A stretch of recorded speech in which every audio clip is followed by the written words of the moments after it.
Bismillahirrahmanirrahim. Assalamualaikum warahmatullahi wabarakatuh. Salam sejahtera untuk kita semua, terkhusus kepada Ibu dosen, Ibu Dr. Ervina Esos MSc. Beliau adalah dosen mata kuliah teori dan aplikasi organisasi. Baiklah, dan juga teman-teman dari rekan-rekan mahasiswa Pasca Sarjana Magister Administrasi Publik Universitas Muhammadiyah Sidendreng Rapang. Pada kesempatan ini mungkin saya sedikit akan menyampaikan atau memaparkan mata kuliah tugas dari kelompok 4 yang diamanahkan kepada kami atau diamanahkan kepada saya, yaitu mengenai tentang mata kuliah dari teori aplikasi organisasi ini. Nah, kami dari kelompok 4 itu ada berapa orang? Itu yang pertama Adinda Saudara Sakir, dan yang kedua itu saya sendiri Abdul Bari Syukur, dan yang ketiga Adinda Sudarmin, dan yang ketiga, yang keempat berikutnya adalah Iqbal Halid. Nah, kami dari kelompok 4 itu membahas mengenai tentang teori institusionalisme, dan yang kedua teori organisasi formal dan non formal, dan yang ketiga itu kekosaan atau konflik. Nah, sekarang saya sedikit akan membahas mengenai tentang kekosaan. Apa itu kekosaan? Nah, di sini kami sudah ada sedikit gambaran, yaitu mengenai tentang pengertian dari kekuasaan. Nah, di sini pengertian kekuasaan atau power berarti kemampuan untuk bisa mempengaruhi seseorang, merubah situasi. Kekuasaan dapat berkonotasi dua, yaitu positif dan negatif. Ya, kita lihat saja bahwa definisi dari kekuasaan itu adalah potensi atau bagaimana seseorang bisa mempengaruhi. Dari seorang pemimpin, keberhasilan seseorang itu bisa ditentukan oleh kemampuannya di dalam memahami situasi serta keterampilan menentukan macam kekuasaan untuk merespon tuntunan situasi. Nah, di sini kami ada beberapa gambaran mengenai tentang penjelasan pengertian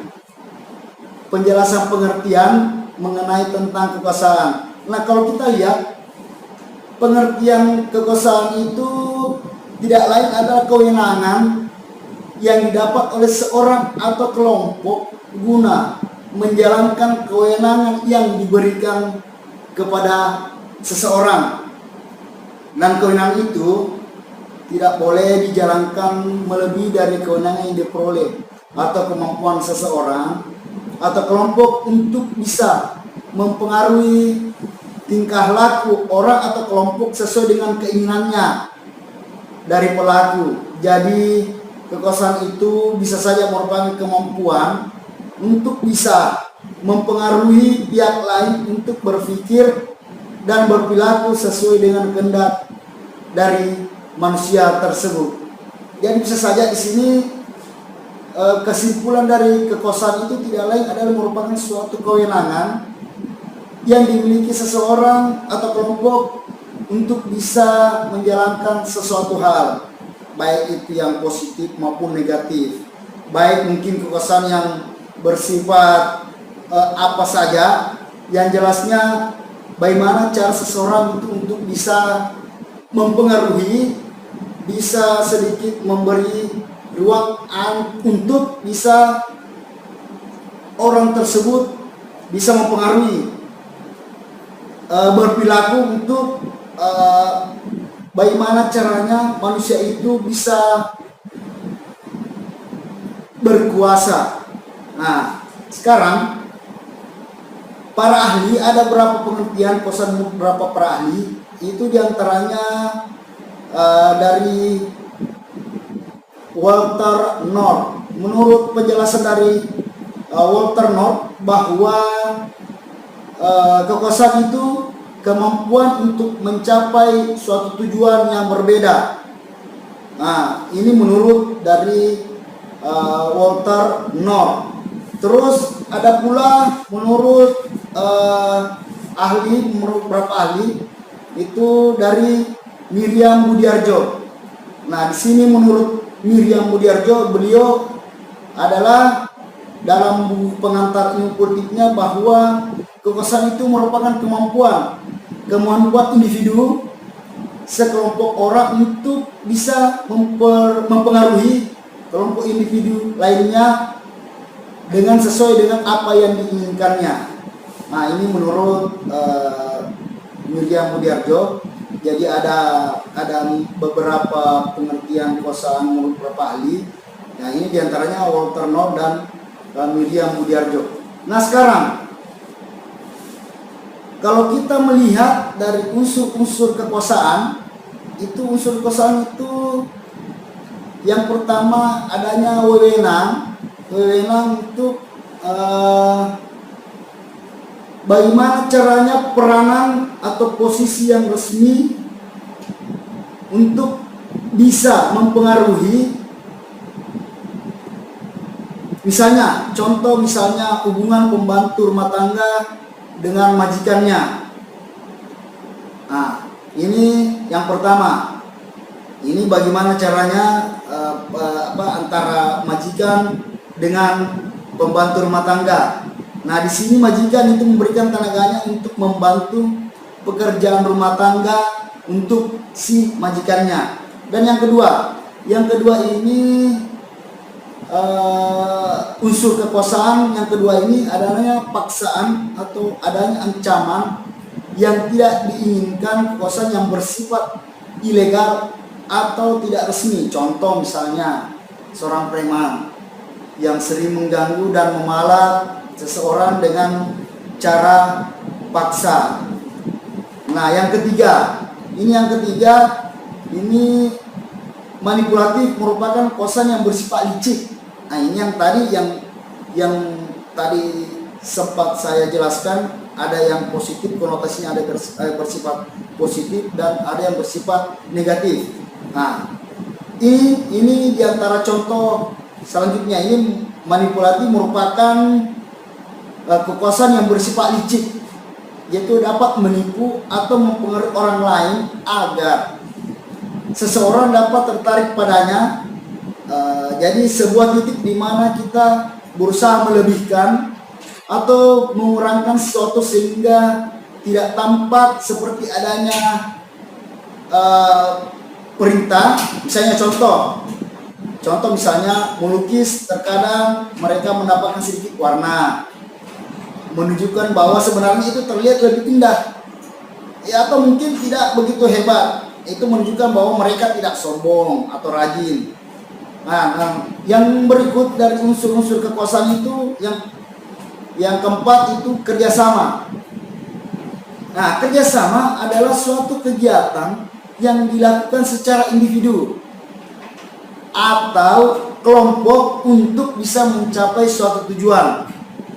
Contoh misalnya dalam kelompok adanya kerjasama untuk bisa memperoleh suatu tujuan. Nah, kalau kita kembali ke konotasi yang pengertian dari kekuasaan itu, bisa saja ini bisa berkonotasi positif.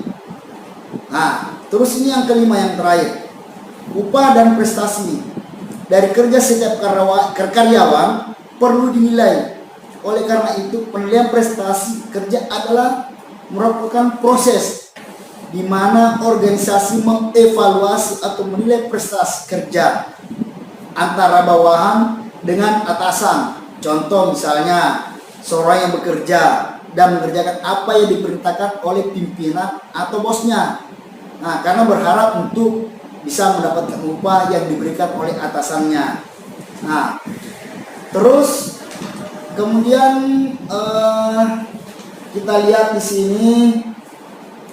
Sekarang yang saya tadi jelaskan mengenai kekosan yang bersifat positif. Nah, mungkin teman-teman semua bertanya, berpikir yang mana sih sebetulnya yang kekosan bersifat positif? Nah, di sini dari beberapa penjelasan ini kami sudah sedikit memberikan gambaran atau dari catatan kami, yaitu kekosan yang bersifat positif merupakan di mana kemampuan yang dianugerahkan oleh Tuhan kepada individu sebagai pemegang kekuasaan tertinggi yang dapat mempengaruhi, dapat mengubah pemikiran orang lain atau kelompok untuk bisa melakukan suatu tindakan yang diinginkan oleh pemegang kekuasaan, misalnya raja ataukah siapa saja yang memegang kekuasaan pimpinan dan sungguh-sungguh karena paksaan secara fisik maupun mental. Namun di dalam kekuasaan tidak semuanya itu memiliki kekuasaan kewenangan, karena kewenangan bersifat khusus. Nah, sekarang kekuasaan bersifat negatif, yang mana sih sebetulnya kekuasaan yang bersifat negatif? Nah, di sini merupakan suatu sifat dari seseorang yang arogan, apatis, dan egois di dalam mempengaruhi orang lain untuk melakukan tindakan yang ingin dipegang kekuasaannya dengan cara paksa atau tekanan baik mental maupun fisik. Nah, itulah beberapa gambaran mengenai tentang pengertian kekuasaan. Jadi kami ada beberapa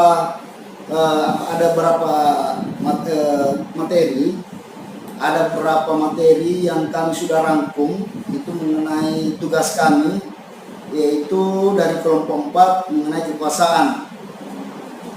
Nah, mungkin juga dari teman-teman berkata bahwa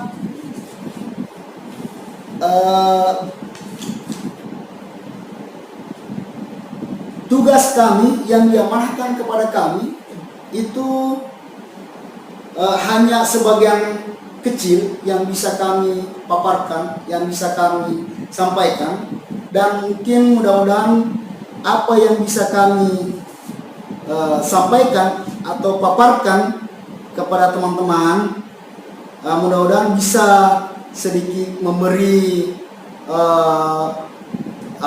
bisa sedikit memberikan memberikan sedikit pengetahuan mengenai apa pengertian kekuasaan itu. Jadi saya rasa semoga bisa bermanfaat kepada teman-teman semua, bahwa apa yang kami sampaikan, apa yang kami paparkan pada diskusi kelompok ini, khususnya kepada kami dari kelompok 4, semoga bisa sedikit memberi ruang, memberi sedikit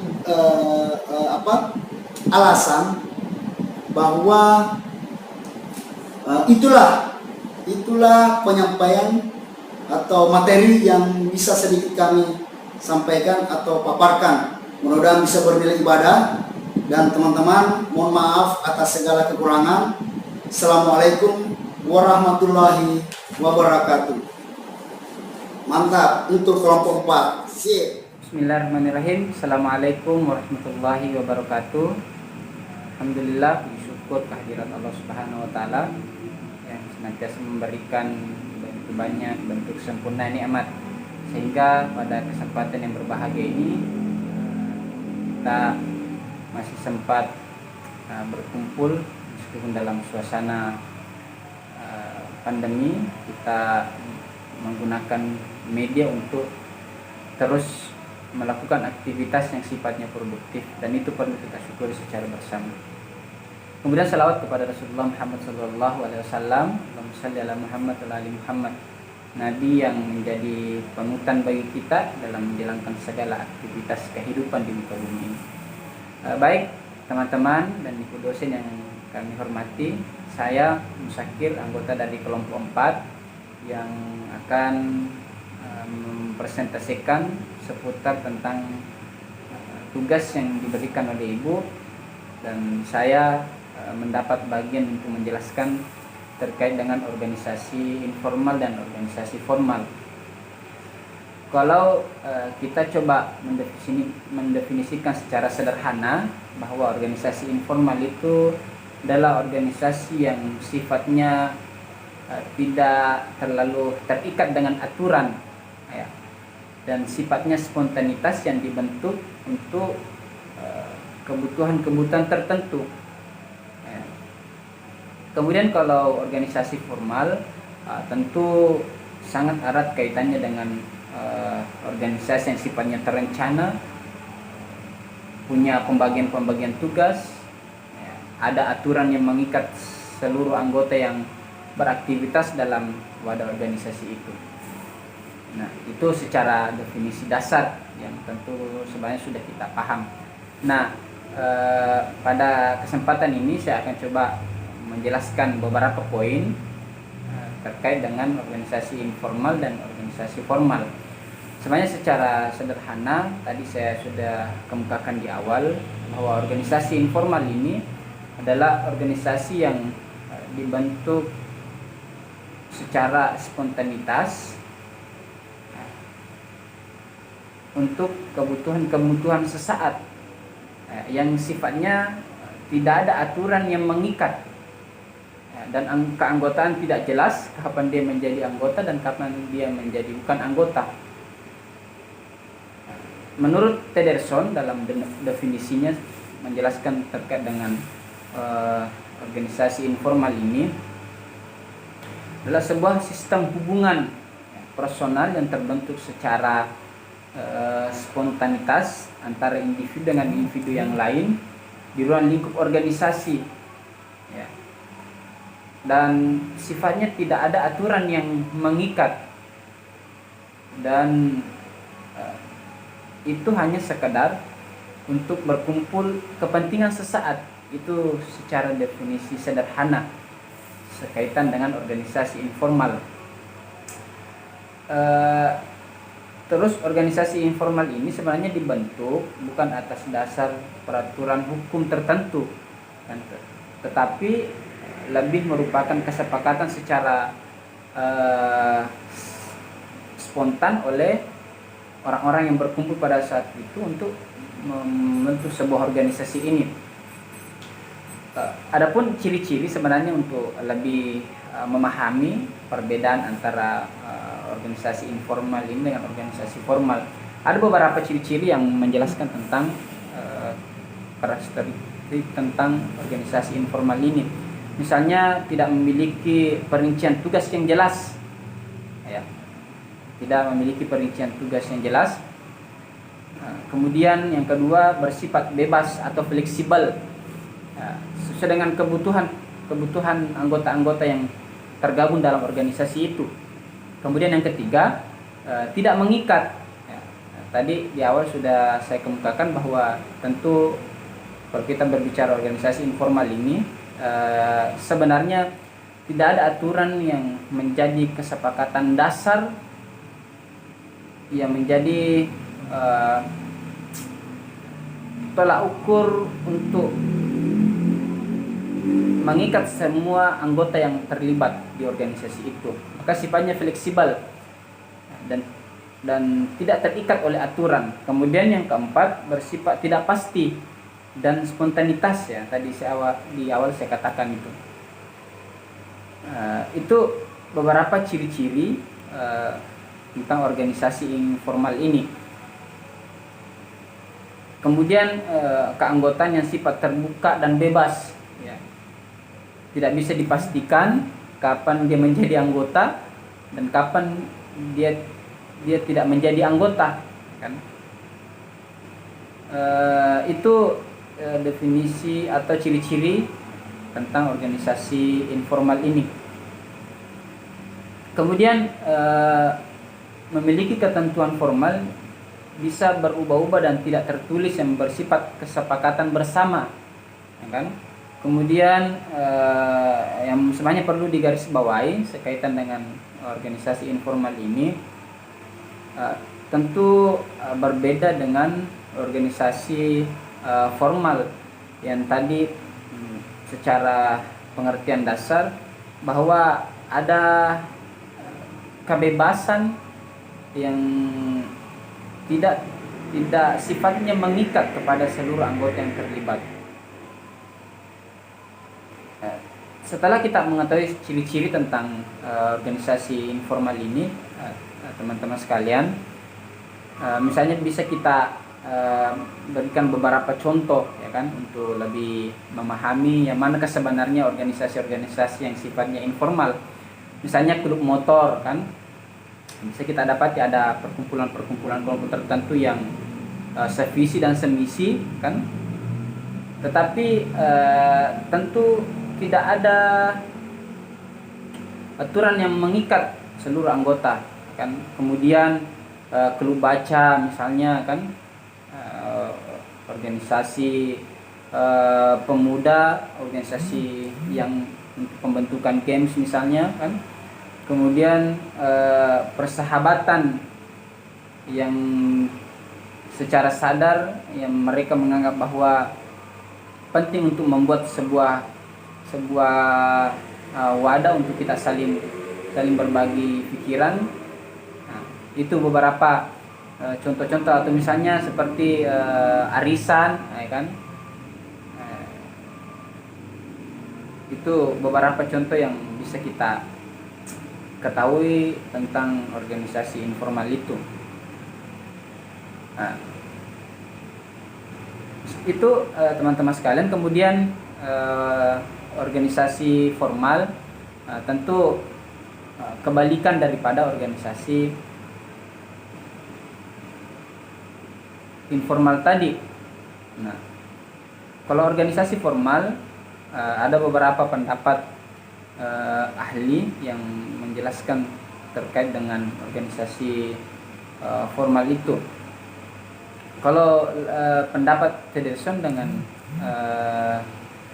menjelaskan sekaitan dengan organisasi formal itu, dia menjelaskan bahwa sekumpulan orang yang berkumpul secara terorganisir, objektif, memiliki peraturan dan regulasi tertulis yang menjadi pegangan semua anggota yang terlibat dalam organisasi itu. Kemudian ada pembagian tugas, wewenang, dan hak diberikan secara terstruktur dan berkesinambungan, ya. Jadi kebalikan dari pengertian dasar tadi tentang organisasi informal. Kalau organisasi formal tentu sifatnya secara terorganisir, bisa diukur. Ada pembagian job yang jelas kepada anggota yang terlibat dalam perkumpulan itu. Berbeda tadi dengan organisasi informal, ya. Kemudian ada regulasi yang menjadi pegang semua anggota yang terlibat di organisasi itu. Kemudian ada beberapa ciri-ciri yang atau karakteristik tentang organisasi formal ini. Misalnya memiliki perincian pekerjaan yang jelas bagi setiap anggota. Nah, tentu kan bisa kita dapat misalnya organisasi pemerintahan, kan, organisasi kepemudaan, yang tentu sudah ada pembagian job kepada semua anggota, ada bidang-bidang tertentu yang punya tugas dan fungsi masing-masing. Kemudian memiliki tujuan organisasi yang jelas, ya. Organisasi formal ini dia ada tujuan yang jelas ingin dicapai. Kemudian yang selanjutnya terdapat pengaturan dan tugas mengenai status, kemudian gaji dan perangkat-perangkat yang lain. Ya, pokoknya organisasi formal ini secara ciri-ciri ada aturan misalnya yang mengikat semua anggotanya, kan, secara terorganisir. Kemudian ada aturan baku sehingga sifatnya tidak fleksibel, berbeda dengan organisasi informal tadi. Ya, dan itu menjadi pegangan bagi setiap anggota. Kan ada aturan dan ada konsekuensi ketika kita melanggar aturan itu. Berbeda tadi dengan organisasi informal, ya sifatnya tidak mengikat mereka misalnya mau aktif atau tidak, itu tidak menjadi problem. Tetapi kalau kita berbicara organisasi formal, tentu aturan itu harus ditaati oleh anggota yang terlibat di organisasi itu. Ketika dia misalnya tidak mengikuti aturan itu, maka ada punishment, ada ganjaran, ada konsekuensi yang akan didapatkan oleh orang yang melanggar aturan itu. Kemudian keanggotaan diperoleh secara sadar, misalnya melalui tahapan-tahapan pemilihan, musyawarah dan lain sebagainya untuk menentukan pengurus-pengurus atau anggota-anggota yang terlibat di organisasi itu. Ya, misalnya dan sifat terbuka, ya, yang bisa dilihat, disaksikan oleh orang-orang.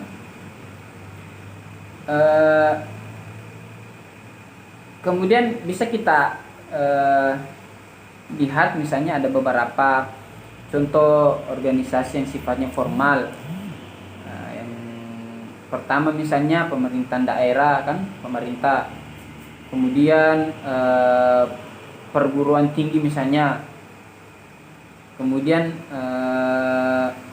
koperasi, badan usaha milik negara, misalnya organisasi kepemudaan, LSM, kemudian partai politik, ya, dan beberapa organisasi misalnya yang sifatnya ada aturan yang atau ada aturan misalnya atau ada tujuan yang jelas yang ingin dicapai. Ya, berbeda tadi dengan aturan yang dimiliki oleh organisasi informal. Jadi itu teman-teman sekalian, sebanyak kalau kita berbicara tentang penjelasan organisasi informal dengan organisasi formal, tidak terlalu banyak pembahasan. Intinya kita sudah perintil kita sudah membedakan beberapa ciri-ciri, kemudian beberapa contoh konkret yang bisa kita lihat di sekeliling kita. Saya kira itu teman-teman sekalian dari saya, nanti akan selanjutnya akan dipresentasikan oleh teman kelompok yang lain. Saya kira cukup. Bila sabilil haq, Assalamualaikum warahmatullahi wabarakatuh. Assalamualaikum warahmatullahi wabarakatuh. Salam sejahtera untuk kita semua. Tak lupa kita panjatkan puji dan syukur hadiratullah subhanahu wa ta'ala. Baik, perkenalkan, nama saya Iqbal Hadik. Kebetulan yang ada di kelompok 4 atau kelompok yang terakhir. Kebetulan materi yang saya bawakan adalah teori institusionalisme, yang dimana latar belakang analisis kebijakan publik merupakan sebuah aktivitas praksis yang bertujuan untuk memberikan nasihat kebijakan secara real kepada para pengambil kebijakan. Oleh karenanya ia bersifat multidisipliner, kontekstual, dan berorientasi pada pemecahan masalah. Analisis kebijakan dapat dilakukan oleh siapa saja, baik yang berasal dari institusi pemerintahan maupun institusi luar pemerintahan. Dalam kondisi demikian, kegiatan analisis kebijakan publik sangat membutuhkan dukungan teori, kaitannya untuk memperkuat kerangka pikir dan metode di dalam penelitian kebijakan. Lanjut, teori institusionalisme, yang dimana teori institusionalisme ini menempatkan aspek kualitas kelembagaan sosial politik sebuah negara sebagai penentu keberhasilan pembangunan. Kelembagaan yang dimaksud di sini mencakup konstitusi, regulasi, kapasitas organisasi legislatif, yudikatif, dan birokrasi, serta berbagai mekanisme formal penentuan program prioritas dan alokasi anggaran yang ada di sebuah negara. Kemudian, apa itu institusionalisme? Institusionalisme adalah sebuah studi yang mempelajari tentang asal-usul proses bekerja, dampak dan strategis reformasi terhadap institusi-institusi yang ada di masyarakat. Institusi merupakan basis dari berbagai bentuk interaksi antar manusia, termasuk politik dan kebijakan publik. Baik, kemudian berikutnya pendekatan institusionalisme terbagi dua, yaitu pendekatan institusionalisme adalah suatu subjek masalah yang mencakup peraturan, prosedur dan organisasi formal pemerintahan. Institusionalisme lama, yaitu pertama mengupas lembaga-lembaga kenegaraan atau aparatur negara seperti apa adanya secara statistis. Kedua, institusionalisme yang baru melihat institusi negara sebagai hal yang dapat diperbaiki ke arah tujuan tertentu yang perlu ada rencana atau desain yang secara praktis menentukan langkah-langkah untuk tercapainya tujuan tertentu. Oke, kemudian berikutnya rational choice institutionalisme atau biasa disingkat dengan RCI. Teori institusionalisme pilihan rasional berpandangan bahwa institusi merupakan mekanisme formal yang bertujuan minimalisasi ketidakpastian dan biaya transaksi. Ada dua sudut pandang yang lazim dianut dalam melihat situasi. Pertama, melihat institusi sebagai kendala yang bersifat exogenous, yaitu institusi merupakan kumpulan atau yang mengatur perilaku individu di dalam organisasi dan masing-masing individu tidak memiliki daya untuk merubahnya. Kemudian yang kedua, melihat aturan dalam institusi diciptakan sendiri, bisa dirubah-rubah oleh para pemain di dalamnya. Dalam sudut pandang ini, institusi merupakan cara equilibrium dan melakukan sesuatu. Historical institutionalisme atau biasa disingkat dengan HI, analisis kebijakan publik dalam perspektif HI lebih diarahkan pada latar atau maupun tempat, ketimbang mengisolasi objek amatan sebagaimana dilakukan oleh RCI. RCI itu sama dengan tadi yang saya sampaikan bahwa rational choice institutionalisme. Kemudian kekuatan analisis historical institutionalis juga dapat ditemukan dari cara menciptakan harmoni antara ide, aktor, dan institusi. Baik, berikutnya sosiologi institusionalisme atau biasa disebut juga institusional organisasi biokratis. Aktor dalam model biokratis lebih diarahkan pada aktor institusional atau sekelompok institusi. Kepentingan masing-masing aktor tidak lepas dari regulasi yang mengatur masing-masing institusi tersebut. Pada tingkat paling akademis, sosiologi institusionalisme dapat didefinisikan sebagai sebuah teori yang memandang institusi dari perspektif sosiologi. Salah satunya yaitu melihat posisi institusi dengan perubahan sosial dan yang terjadi di masyarakat. Baik, lanjut diskursif institusionalis. Diskursif institusionalis mengarahkan perhatian para peneliti dan analisis kebijakan publik pada pentingnya posisi ide dan wacana. Diskursi yang ada dalam konteks institusi tertentu. Smith menjelaskan adanya dua fungsi wacana pada dimensi ide. Intentional dimension yaitu fungsi kognitif dan normatif. Pertama, fungsi wacana secara kognitif memberikan ruang bagi kemunculan sebuah ide atau gagasan kebijakan publik tertentu. Sedangkan fungsi wacana normatif merupakan kelanjutan dari fungsi kognitif untuk memberikan legitimasi atau konstruksi ide kebijakan yang telah terbangun. Dari kesimpulan dari teori institusionalisme tersebut bahwa teori institusionalisme telah memposisikan dirinya membantu kita menghadapi sebuah pertanyaan penting mengenai dasar-dasar kesamaan organisasi dan turunannya, hubungan antara struktur dan perilaku, peran simbol dalam kehidupan sosial, hubungan antara gagasan dan kepentingan, serta ketegangan antara kebebasan dengan Bismillahirrahmanirrahim. Assalamualaikum warahmatullahi wabarakatuh. Alhamdulillahirrabbilalamin. Wassalatu wassalamu ala asrafil anbiya'i wal mursalin Sayyidina Muhammad wa alihi washabihi ajmain, amma ba'd. Puji syukur kita panjatkan kehadirat Allah Subhanahu wa taala karena masih memberikan kita beberapa nikmat, yaitu nikmat kesehatan, nikmat kesempatan, terlebih-lebih nikmat iman. Dan tak lupa pula kita kirimkan selawat serta salam atas baginda Rasulullah sallallahu alaihi wasallam, Nabi sebagai rahmatan lil alamin, Nabi sebagai suri tauladan bagi umat manusia, terutama bagi umat Islam pada umumnya.